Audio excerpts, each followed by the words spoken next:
Guys welcome back to learn with वैशन. आज आपण अशा टॉपिक विषयी बोलणार आहोत की आपण खूप प्रयत्न करतोय, इंग्लिश बोलायचा खूप प्रयत्न करतोय, मनापासून करतोय. गोंधळ असा होतोय की सेंटेन्स बोलायला पूर्ण येणार नाही ह्या भीतीमुळे. जर आपण बोललो तर कोणीतरी आपल्याला समोरचं हसेल, त्याच्यामुळे ह्या सगळा गोंधळ असल्यामुळे आपण पूर्ण जे सेंटेन्स आहे छोटे छोटे इंग्लिशमध्ये ते आपण बोलत नाही. आणि आपल्याला भरपूर माहिती आहे किंवा आपल्याला आपण रोज बोलतो सुद्धा, पण त्याच्याकडे लक्ष नाही देत. त्याने काय होते, आपला कॉन्फिडन्स डाऊन होतो. खरं तर कोणीतरी आपल्याला हसते म्हणून इंग्लिश येणार नाही असं नाहीये. जोपर्यंत आपण प्रॅक्टिस करणार नाही तोपर्यंत आपल्याला इंग्लिश बोलायला येणार नाही.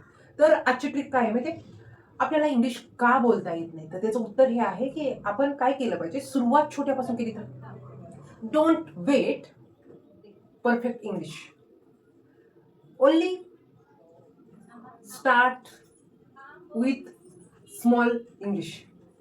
फक्त एक एक वर्डने सुद्धा आपण इंग्लिश बोलायला सुरुवात करू शकतो. जसं की आपण म्हणतो माझं काम कम्प्लीट झालं, माझं काम कम्प्लीट झालं.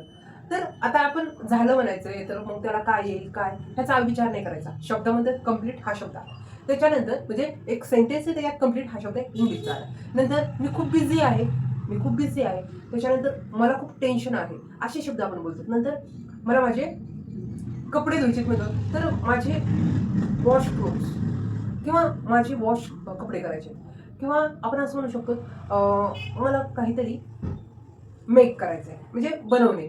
तर आपण असे एक एक एक एक जरी वर्ब आपण एक एक शब्द आपल्या बोलण्यातून जर बोलायला चालू केला, आपल्या बोलण्यातून जर ट्राय केला, तर डेफिनेटली आपला कॉन्फिडन्स वाढू शकतो. आता कन्सिस्टन्सी हा शब्द किती मोठा आहे आणि बोलायला गेला तर तो लवकर जमणार नाही असं आपल्याला वाटतं, पण आपण ते दरवेळेस बोलून बोलून बोलून जर प्रॅक्टिस झाली तर कन्सिस्टन्सी हा शब्द आपल्याला येऊ शकतो. प्रत्येक शब्द बोलण्यासाठी आपल्याला स्वतःला तयार करावं लागतं, का तर आपण लहानपणी या गोष्टीकडे लक्ष दिलेलं नसतं. आता आपल्याला आपल्यात इम्प्रूव्हमेंट करायचंय, आपल्यात काहीतरी चेंज पाहिजे, आपल्यात काहीतरी कॉन्फिडन्स वाढला पाहिजे.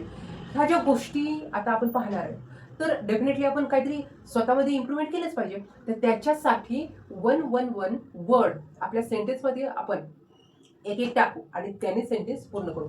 ही छोटी ट्रिक जर आपण सुरुवात केली तर नक्कीच आपण खूप छान इंग्लिशमध्ये बोलायला चालू करू शकतो. तर लेट्स बिगिन. समजा मला टीव्ही पाहायचा आहे, तर आय वॉच टीव्ही असं म्हणू शकतो. मला पाणी प्यायचं, आय ड्रिंक वॉटर. आपण असे पण सेंटेन्स तयार करू शकतो. त्याने काय होईल, आपला कॉन्फिडन्स वाढेल. आय ड्रिंक वॉटर, मी पाणी पिते. I write, I write on the black board, मी लिहित आहे. I am talking, I am speaking.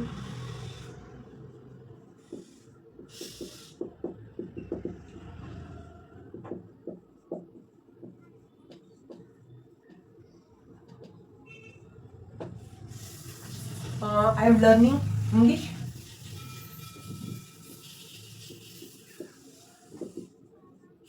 Learn,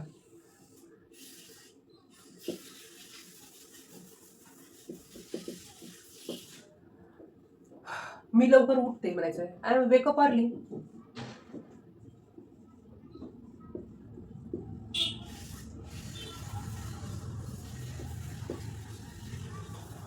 मला चहा आवडतो, आय लाईक टी.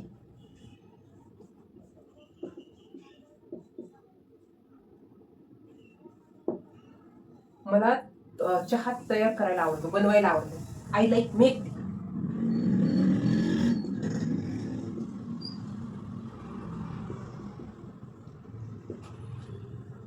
मला चॅटिंग करायला आवडते, आय लाईक चॅटिंग.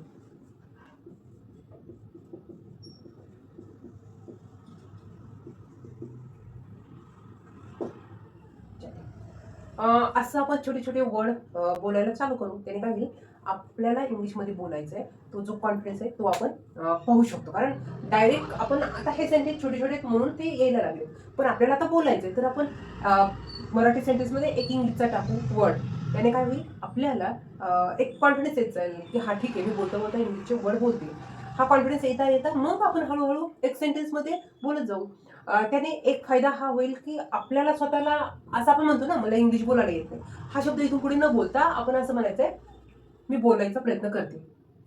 आपण ज्यावेळेस म्हणतो ना मला इंग्लिश येतच नाहीये त्यावेळेस सुद्धा स्टॉप होऊन जाते. हा पण मी बोलायचं आता ट्राय करते. हा शब्द म्हणजे आपल्याला म्हणजे माइंडमधूनच पॉझिटिव्ह असे थिंकिंग देतं की आपण काहीतरी शिकत आहोत, काहीतरी बोलणार आहोत, काहीतरी करणार आहोत.